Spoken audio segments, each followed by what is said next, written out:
Armageddon, the apocalypse, the end of the world. Predicted thousands of times, but in 1200 BC it actually happened, and no one saw it coming. Some of the greatest civilizations of the age were wiped out in a single generation. Everything comes crashing down. What happened at the end of the 13th century is still a mystery. This was the disaster recorded in Homer's Iliad and Odyssey and in the books of Joshua and Judges in the Old Testament. But what caused this epic destruction? Is it human? Is it Mother Nature? It is a debate that has raged for decades. But new archaeological evidence found among ancient ruins on mountaintops may finally shed light on the source of this ancient cataclysm.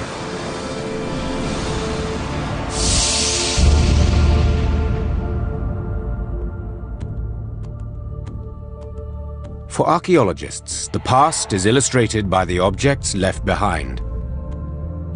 The treasures of Tutankhamun's tomb, the toppled towers of mighty Greek palaces at Knossos, and pottery and stone reliefs that depict both vast riches and endless warfare.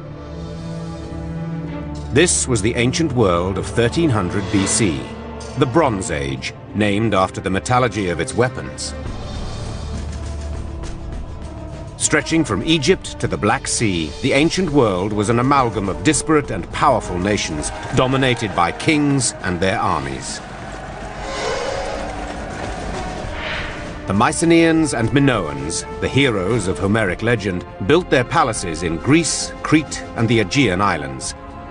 The pharaoh Ramses, thought to be the pharaoh cited in the Old Testament, changed the very landscape with his monument at Karnak.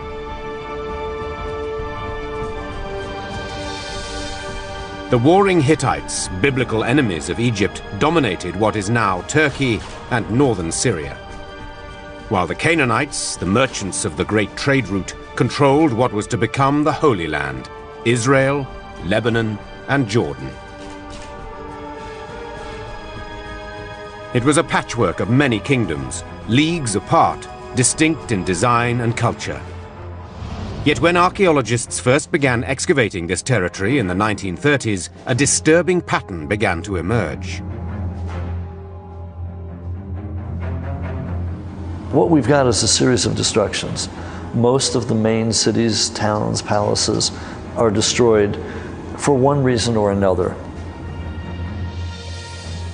Evidence of destruction was widespread, and in nearly every instance, the period of the collapse was the same, the years surrounding 1200 BC.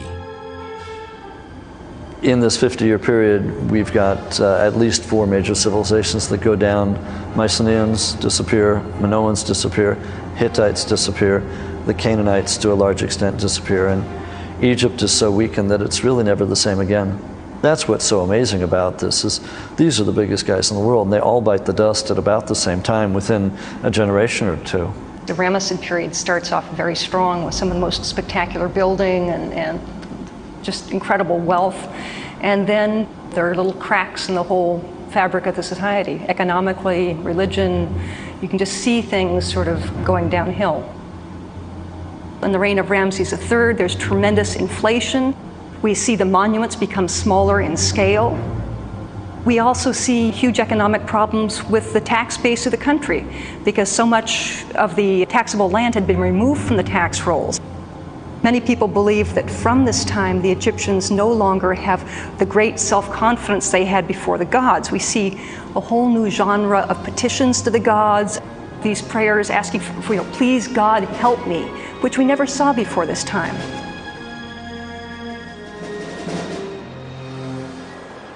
After a century of progress, which saw the development of the first alphabetic writing in Ugarit in 1300 and the first musical notation in Syria, the written record abruptly ended.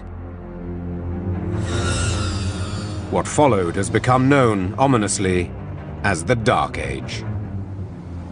The Dark Ages in the Aegean and Eastern Mediterranean have 2 connotations. One is, for the ancients, they lost most of the hallmarks of civilization. It's called that in part because civilization as we know it disappears for a couple of hundred years. They forget how to write In Greece, they forget how to do large buildings, massive architecture, and it takes 200 or 300 years to come up out of this. But it's also a dark period for us. Without written records, archaeologists were baffled by the evidence of mass migrations throughout the ancient world, all dating to around 1200 BC. On the island of Crete, tradesmen and merchants poured out of the coastal settlements and pushed inland to the mountainous lands worked by farmers and shepherds. In the North Isthmus, the area right behind me here, it appears that there was almost no settlement at all, or perhaps a small scattering of small villages in the Mycenaean period. The population is very thin. By the 12th century, the population grows considerably. But where this population is coming from and why exactly is not entirely clear. The destruction in the cities they left behind is mute testimony that this was no peaceful exodus. It can be very difficult to determine the cause of a destruction. When you're digging, it's pretty obvious something's been destroyed. You've got fire, you've got ash, you've got burnt wood, you've got skeletons. But what actually caused the destruction? The answer may not lie in the rubble of these palaces, but in the mountains high above them.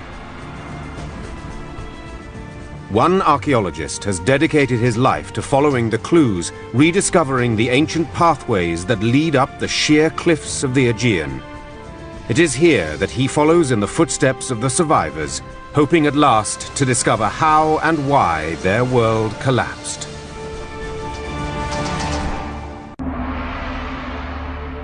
For decades, it remained a mystery. The sudden collapse of the great coastal cities and palaces of the ancient world in 1200 BC. What could have caused it?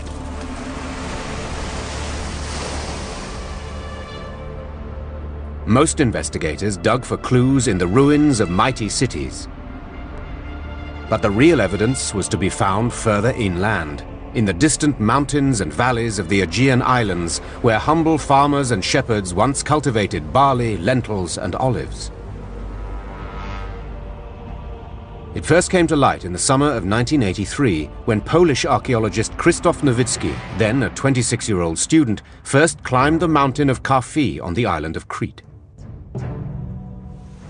Nowicki's original goal was to study a Neolithic religious shrine constructed on Karfi's summit by prehistoric peoples. But once there, 1,200 meters above sea level, Nowicki was drawn to another set of ruins. A mountaintop village that had been partially excavated and abandoned by the British archaeologist John Pendlebury in the 1930s. Having experienced one of the frigid winters on top of Karfi, Pendlebury concluded it was merely a temporary or seasonal settlement. But to Nowicki, the ruins made of large blocks of stone suggested something else. What is interesting about the houses in Karfi, that they are pretty well constructed. This way of construction suggests that these people were prepared to live in this village for a long time, and that these were their permanent houses. By mapping out and reconstructing the settlement from the excavated footprint, Nowicki confirmed his suspicion. The excavation revealed at least 25 to 30 houses. At the moment, these remains are in a very bad state of preservation, but we still can trace the walls and we still can trace the rooms and particular individual houses. Karfi was a big village. It was not a small settlement. It was a village inhabited probably by 120 to 150 families, about 600 to 1,200 people. The reconstructed village, 1,100 meters above sea level, seemed strangely out of place. We should not expect a big village situated on this rock and on such altitude. Now, We are sitting in the sun, there is probably 35 degrees. But if we came here in the winter, it is a very, very windy, very cold place. It is not very pleasant to live here. Why would there be a permanent settlement so far above the usual sites on the lower hillsides and plains? We have to ask why people move to these places, why people build their houses in the places difficult to climb up, why they decided to move their families to these houses, why they moved their entire economic system up to these places, to the high mountains. Though Pendlebury had thought it an earlier site, Nowicki's carbon dating of pottery and other artifacts placed it squarely in the time of the Bronze Age catastrophe, 1200 BC. Before 1200 BC, we still have people living close to the sea, on the plains, in the valleys. Shortly before 1200 BC, we see that many of these low-situated places were either destroyed or abandoned. The inevitable question was, what would force these populations to move from the coasts to the mountains? Nowicki returned to the historical and archaeological record, but could find no consensus as to what had caused such sudden and dramatic changes. There are all kinds of crazy theories out there to explain the end of the late Bronze Age. Comets, volcanoes, aliens, you name it, people have said it. But most hypotheses revolved around the ever-present threat of natural disaster. One of the main suggestions has been drought, that there was a major drought across the entire Aegean and Eastern Mediterranean, and perhaps even up to Europe. And that starts tribes migrating. The level of the water of the Mediterranean had dropped significantly at the end of the late Bronze Age. Another possibility was the devastating earthquakes that regularly jolt the region. We've got a number of sites in the Aegean and Eastern Mediterranean destroyed by earthquake within a 50-year span at the end of the late Bronze Age.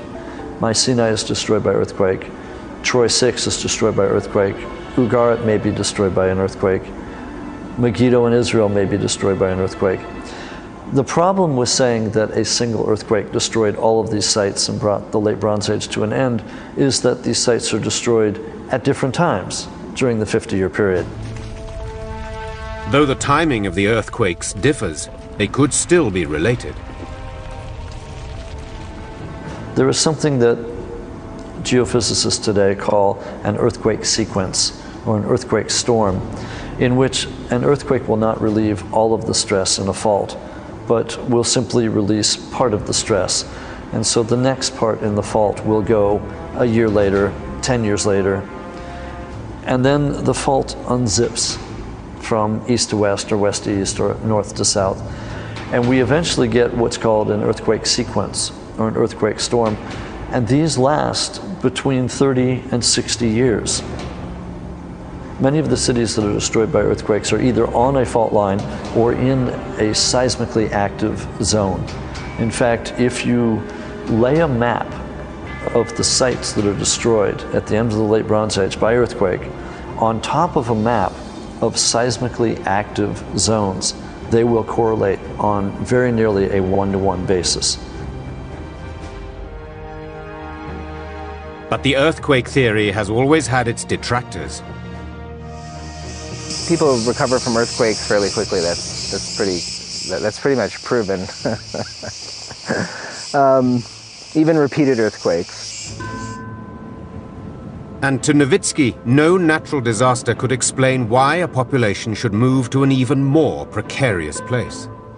There's no way that people would move their village 1100 meters to the top of this rock. Why?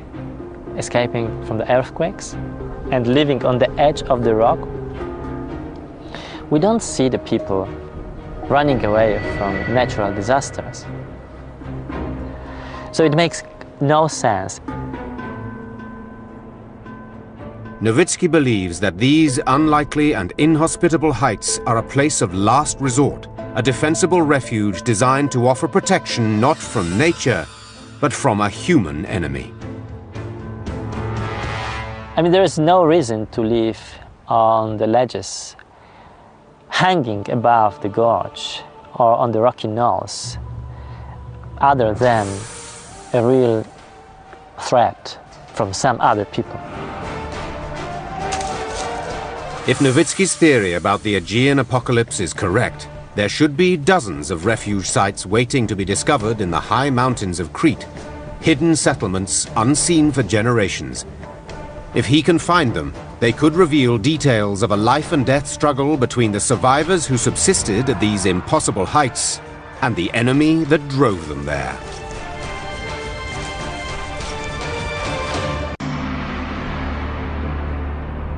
There are many theories as to what could have caused the apocalypse of 1200 BC and destroyed the mighty Bronze Age civilizations of the Hittites, Canaanites, Mycenaean, and Minoans. Some have blamed natural disasters, disease and pestilence, even the wrath of an angry god. But could it have had a human cause? And if so, who were the people that sent such mighty cultures crashing down within the span of a single generation?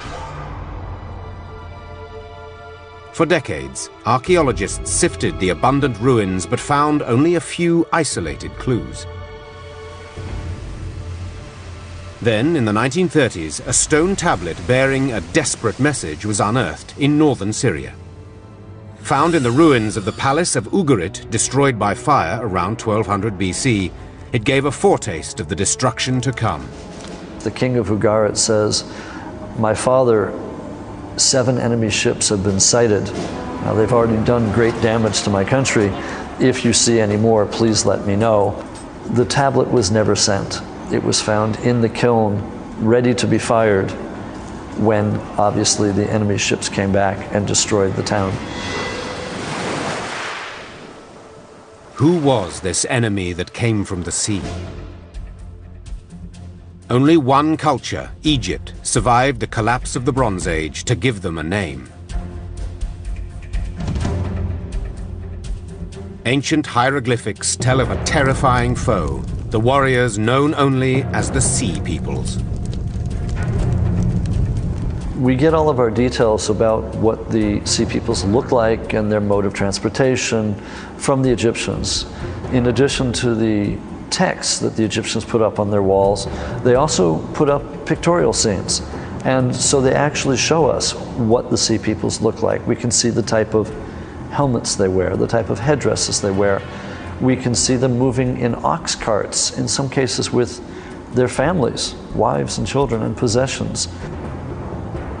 This was a mass movement that was affecting all the ancient cultures of the Eastern Mediterranean. And this was something that had never happened before. Every single culture in that area, even the ones as well established and as powerful as Egyptians, were being really shaken by this movement of the Sea People.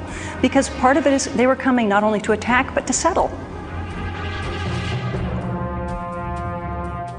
This is what archaeologist Krzysztof Nowicki had envisioned when he first looked at the ruins high on Kaffi, a desperate people, the shepherds and farmers of the valleys driven into the mountains they knew so well.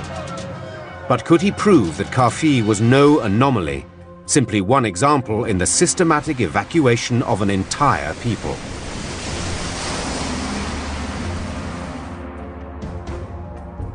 Nowicki has spent more than 20 years putting his theory to the test. Traveling alone, and with only the most minimal of supplies, he methodically scaled mountaintops so steep that he often had to cling to the cliff face or find ancient footholds carved into the rock to counter the treacherous, shifting beds of loose shale. And it is here, at these improbable heights, that he found what has been his greatest discovery, the mountaintop settlement of Katalimata. The site can only be reached by ascending an incline of loose stone, then clinging to an almost invisible path along the cliff face. In 1990, American archaeologist Donald Haggis accompanied him as a witness. this one is extraordinary. The site itself is built on these sharply formed precipitous limestone cliffs above the plain, and you have to get to it by climbing a scree slope and then entering the gorge from the outer face by a narrow entrance path. The artifacts found at the site reveal a people living on the edge. These simple country inlanders, shepherds and farmers by trade, would have had to move all their possessions one by one up these steep mountain trails. The old and the infirm would have had to have been carried, their dead buried in tombs carved out of the mountaintops. Livestock and crops in the valleys below could only be tended when conditions were safe enough. The evidence that we recovered during surveys suggests that they were using the settlement probably for a considerable period. It's an uncomfortable site to live in. It's not conducive to settlement expansion. Though life on Katalymata would have been extremely difficult, it had one advantage: security. These places can be a nightmare for strangers, for foreigners. Without this knowledge of local topography, it's really very difficult to climb them and to find them. They're like fortresses, in a sense, utilizing the natural terrain, and sometimes, as a lot of research out here is showing, not just utilizing the terrain, but utilizing fairly effective fortification walls as well. Any enemy trying to invade the settlement would have been visible for miles, allowing the mountain people time to prepare. The invaders themselves would have been forced to approach single file, unable to hold their weapons while clinging to the cliff face. Even if they found a way, then it was very easy to stop them. Even a few men could stop a much stronger group of intruders, of enemies here on these narrow ledges. Katalymata was only the first of many refuge sites that Nowicki has discovered. After scaling nearly 2,000 mountains in Crete, he has identified 80 different refuge sites dating to 1200 BC. One common unifying factor in the orientation and design of these settlements has convinced him that they were built to withstand the sea peoples. How do we know that these people were afraid of the people coming from the sea and not that they were afraid of their neighbors? This can be done only by analyzing how these settlements were defended.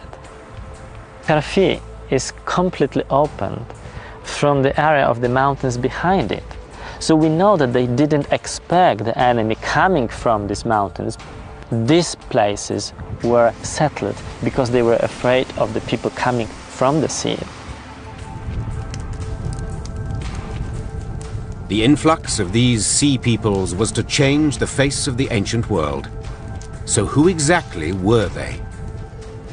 In a memorial carved at Medinet Habu, the Egyptians identify 9 factions of sea peoples, a list that baffles linguists. Most of the theories about where the sea peoples came from are dependent on the philology, the actual names of their groups, and that can be very dangerous territory. The Shekelesh are frequently said to be from Sicily. Did they come from Sicily, or did they go to Sicily after they lost? For decades, scholars have argued over the origin of the sea peoples. Some point to southeastern Turkey, northern Syria, and the eastern Mediterranean as a likely launch point. Others contend that the sea peoples most likely came from Sicily, Sardinia, Italy, and the western and central Mediterranean. Do the sea peoples come from the east and move west, or do they come from the west and move east? We don't know. Were these really 9 nations of foreign invaders?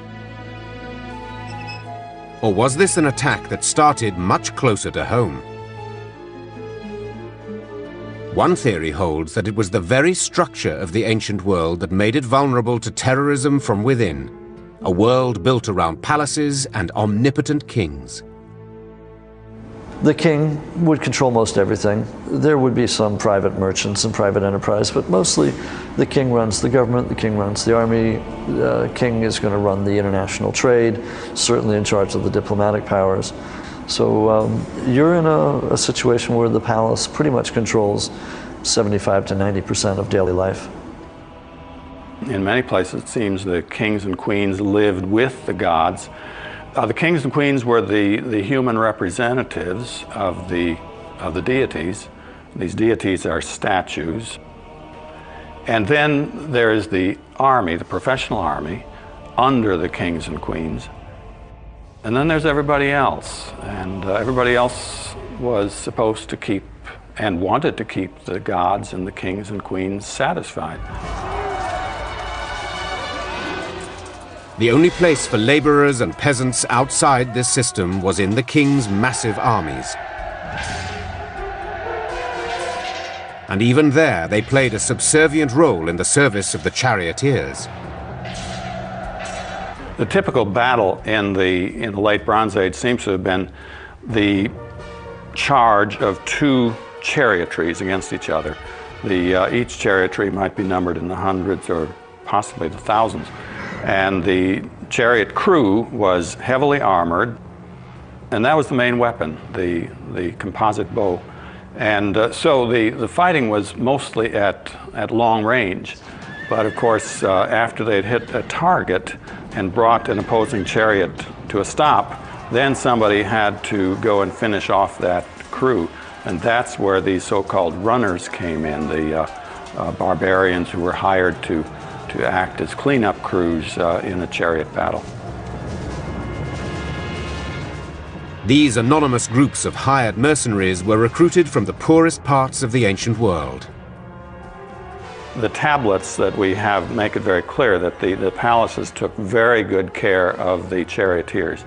They knew every charioteer by name, and these people seem to have been an elite. The runners seem to have been counted rather than named. They have so many hired from here and hired from there. There was a real difference in the social class of these people. As long as there was conflict, there was a place for these foot soldiers.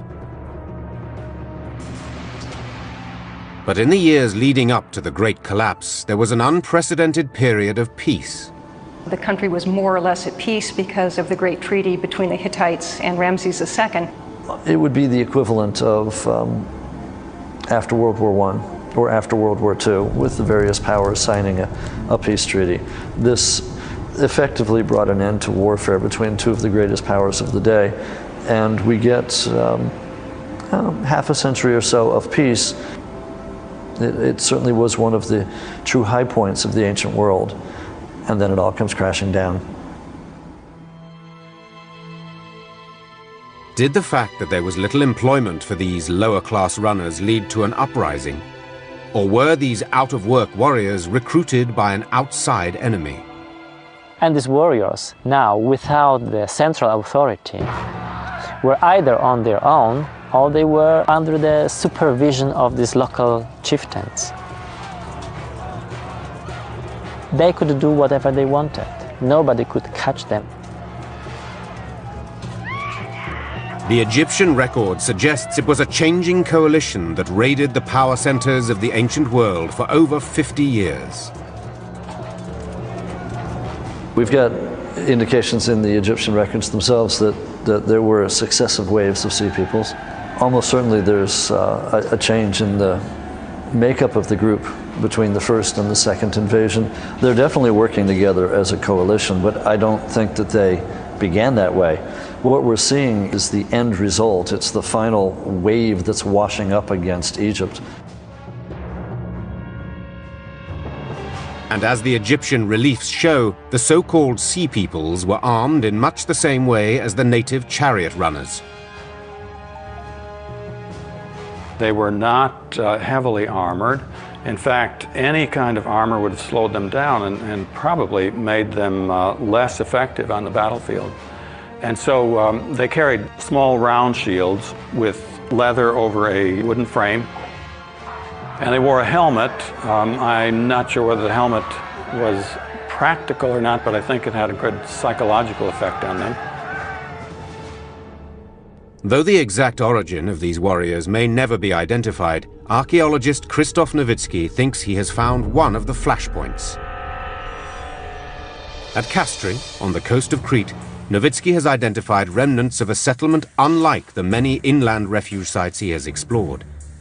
On this relatively accessible hilltop are the remains of battlements that to Nowicki's eye suggest an experienced battle force. The people who lived here were not the normal farmers or shepherds. It's too dangerous. I mean, a small group of farmers couldn't defend it. Any invaders, any raiders would easily take this settlement. The topography of Castri provides several strategic advantages, providing easy access to the coast of Crete, Italy, and nearby islands. We may estimate probably 2 or 3, 4 boats here, maybe about 50 to 100 or even 200 men, which was enough to invade, to raid the coastal places in Crete. If Nowicki is correct, the Sea Peoples were not the last to recognize the strategic advantages of Castri. In the 1940s, this same hillside was taken by the Germans in their own attempt to dominate the island. But whereas the German troops were driven from these hills, the Sea Peoples overran Crete and the Aegean.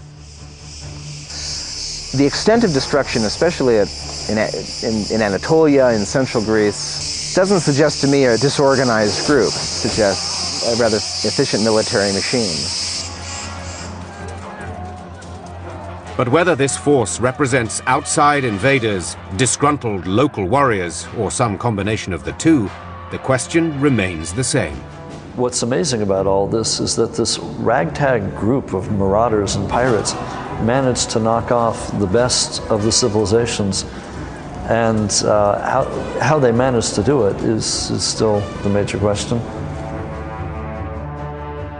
The answer may lie not in the origin of the Sea Peoples, but in their methods of waging war. 1,200 years before the birth of Christ, an inexorable force changed the very landscape of the ancient world. Evidence of its power was written in the toppled ruins of Mycenaean cities and the abandoned palaces of kings. The desperation of those that survived could be seen in the precarious outposts they built atop the mountains of Crete.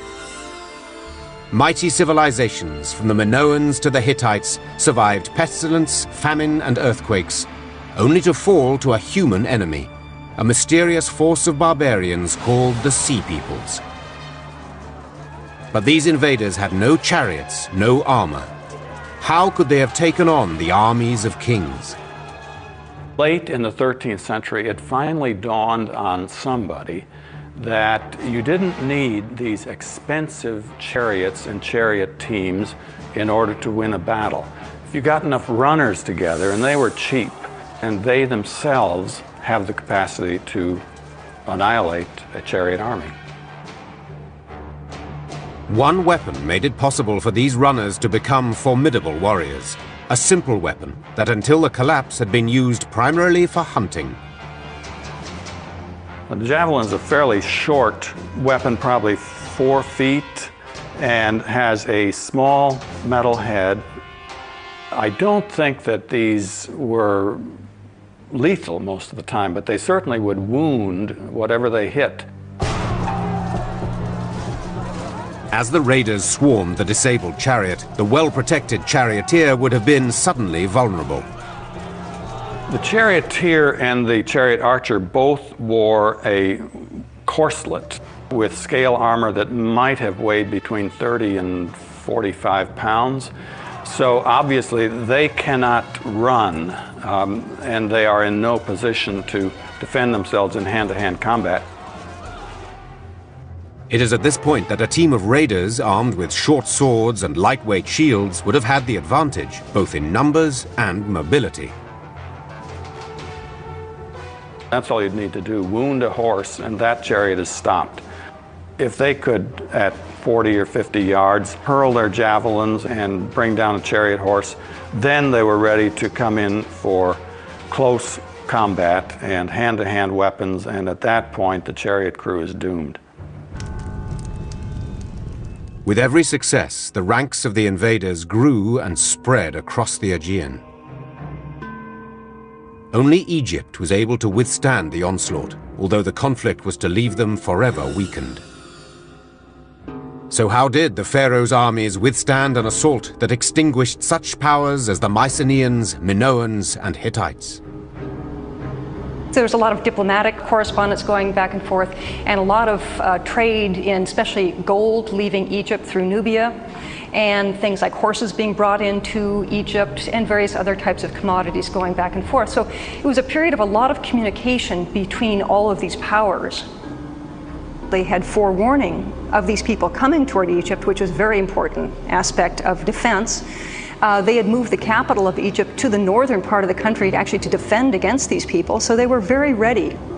I think there's a good chance that the Egyptians were also getting their information through diplomatic messengers and couriers from the other great civilizations as one by one they fell. I mean, there are amazing spy systems in place in the ancient world, and the Egyptians certainly had their group of messengers, spies, reporters, and so they knew what was coming before it hit them. And by this time, the Egyptians knew that contrary to their name, the Sea People's greatest strength was not on the water, but on land. The conflicts were essentially land battles, but Ramses III in 1179 had the good sense to stop these raiders, these marauders, from ever getting to land.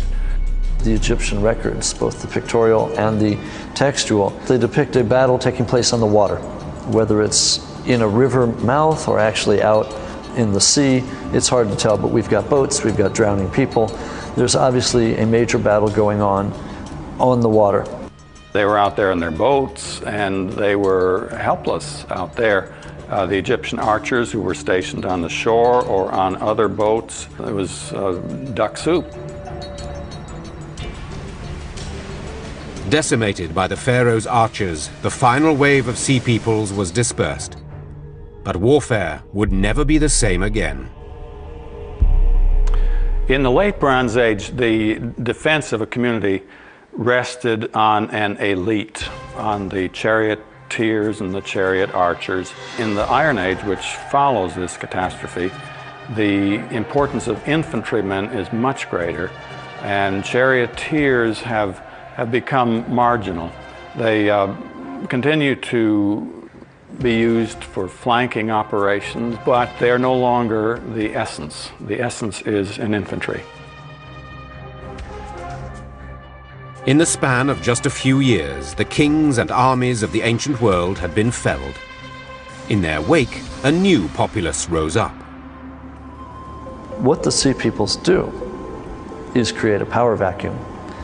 When the Sea Peoples knocked off the top dogs of the late Bronze Age, they create a whole new situation. It's going to be the elite that go away, that are destroyed. The underclass, the middlemen, the farmers, the peasants, the slaves, they may well survive. And then what are they going to do? In the case of the shepherds and farmers seeking refuge in the mountains of Crete, the archaeological record is clear. After the defeat and dispersal of the Sea Peoples, the hardened survivors gradually returned to the lowlands. After 1200 BC, and as soon as the times became safer, people moved down to another ridge, which is about 1 kilometer, 1.5 kilometers from here, lower and closer to their fields. Never again would they feel the need to build settlements at such heights.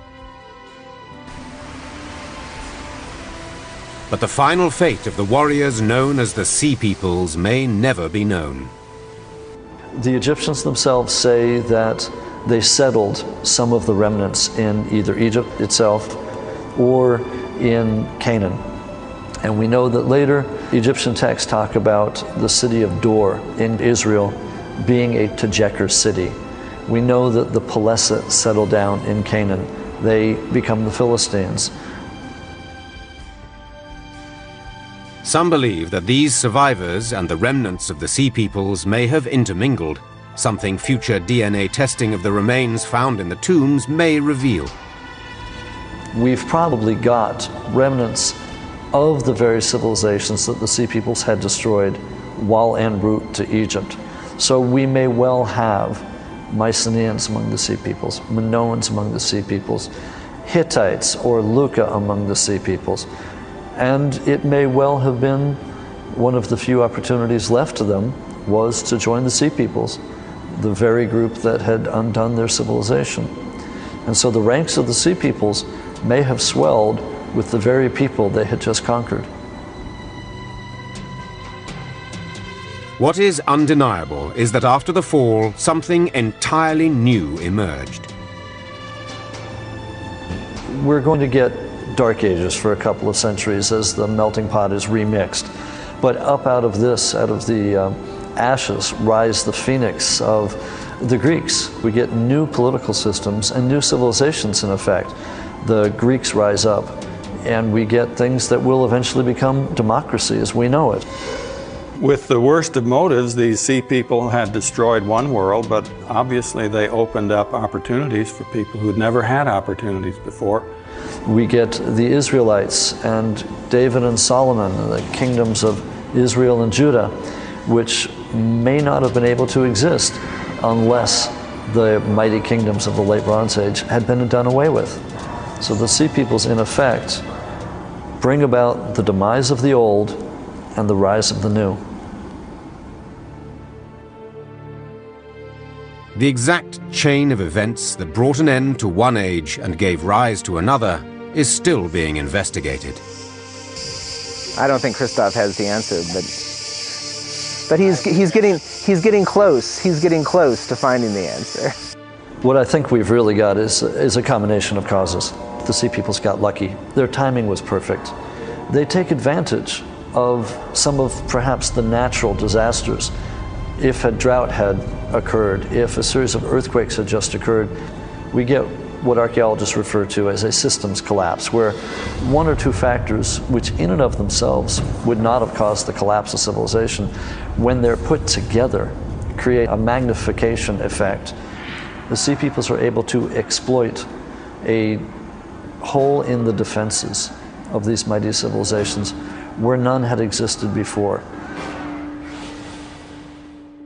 As archaeologists sift the clues to this ancient destruction that occurred so abruptly, they may find modern insights as well. I rather doubt that the Egyptians or the Hittites expected they would fall, or at least fall quite so quickly. But when you get a series of factors that might not otherwise be related, they could come together to create a force more powerful than each of them individually.